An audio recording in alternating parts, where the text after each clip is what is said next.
Welcome back to Jessica's creative channel. ఎవరైతే మన యొక్క జెసికాస్ క్రియేటివ్ ఛానల్ని మొదటిసారిగా చూస్తున్నారో మన యొక్క ఛానల్ని సబ్స్క్రైబ్ చేసుకోండి. ఈరోజు వీడియోలో భాగంగా season 8 Bigg Boss season start కాబోతుంది. అది మేబీ సెప్టెంబర్లో ఉండబోతుంది. ఏదైతే లాస్ట్ ఇయర్ సీజన్ 7 ఉందో ఆ యొక్క సీజన్ 7 వారు మా టీవీ వాళ్ళు అనుకున్నంత స్థాయిలో హిట్ కాకపోవటము మరియు ఆ రేంజ్లో రేటింగ్స్ రాకపోవటము కొంత నిరుత్సాహానికి గురి చేశారు. ఈసారి రాబోయేటువంటి సీజన్ కానీ స్టార్ట్ కాబోయేటువంటి సీజన్ 8 కానీ ఎంతో అద్భుతంగా మంచి రేటింగ్ని సాధించాలనేటువంటి ఉద్దేశంతో పకడ్బందీగా మంచి ప్లాన్ తోటి మంచి సెలబ్రిటీస్ని మరి ఎవరైతే ఎంటర్టైన్ చేస్తున్నారో వాళ్ళని ఏరికోరి తీసుకొని ఎలాగైనా సరే హిట్ చేయాలని అనేటువంటి తలంపుతోటి ముందుకు రాబోతున్నారనేటువంటి మాట మనకు తెలిసినటువంటిది.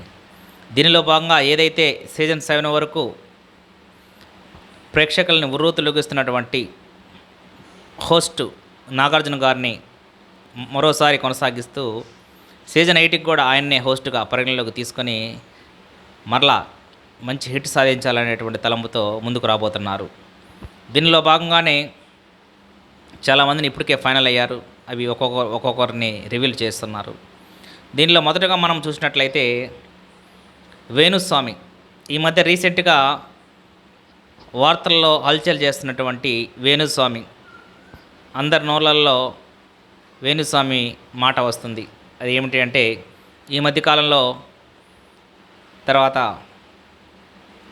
మన నాగార్జున యొక్క కుమారుడు విషయంలో కూడా, అంటే నాగ చైతన్య మరియు సమంతల విషయంలో అప్పుడు వాళ్ళు మ్యారేజ్ చేసుకున్నటువంటి కొత్తలోనే వీరు విడిపోతారు అని చెప్పడం వల్ల వాళ్ళు విడిపోవడం జరిగింది. ఈ మధ్యకాలంలో మళ్ళీ వాళ్ళు విడిపోయిన తర్వాత వీళ్ళు మళ్ళీ ఈ మధ్యకాలంలో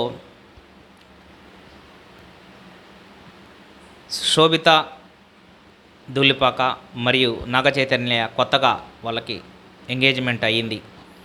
ఎంగేజ్మెంట్ అయినటువంటి మరుసటి రోజే ఈ యొక్క జంట కొంచెం క్లిష్ట పరిస్థితుల్లోనే ఉంటారు.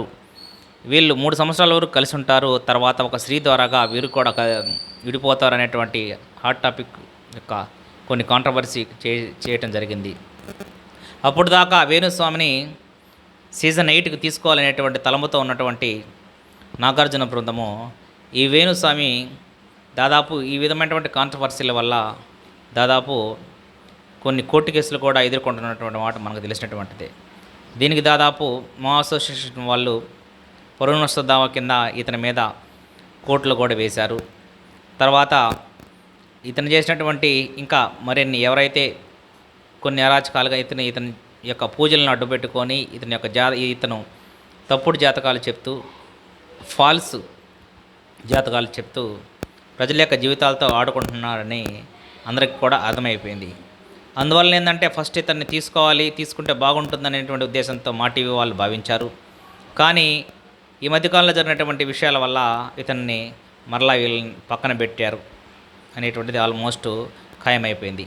లేకపోతే ఇతనికి మంచి అవకాశం వచ్చేది. అంటే దీన్ని బట్టి ఏంటంటే మన యొక్క మనసు మంచిదైనా లేకపోతే మన తలంపు మంచిదైనా అన్నీ మంచి పనులే జరుగుతాయి. ఏదైతే ఒకరి యొక్క చెడుని మనము తలిచామో అదే చెడు మనకు కొడుతుందనేటువంటి బెస్ట్ ఎగ్జాంపుల్ యొక్క వేణుస్వామికి కొట్టినట్టు మనకి తెలుస్తుంది. లేకపోతే ఇంకా బిగ్ బాస్ సీజన్ 8లో ఉండవలసినటువంటి మాట. ఇంకా చూసినట్లయితే ఇంకా మరికొన్ని ఆసక్తికరమైనటువంటి విషయాలు వేణుస్వామి గురించి చూసినట్లయితే ఈ మధ్యకాలంలో TV5 మూర్తితో పెట్టుకున్నాడు.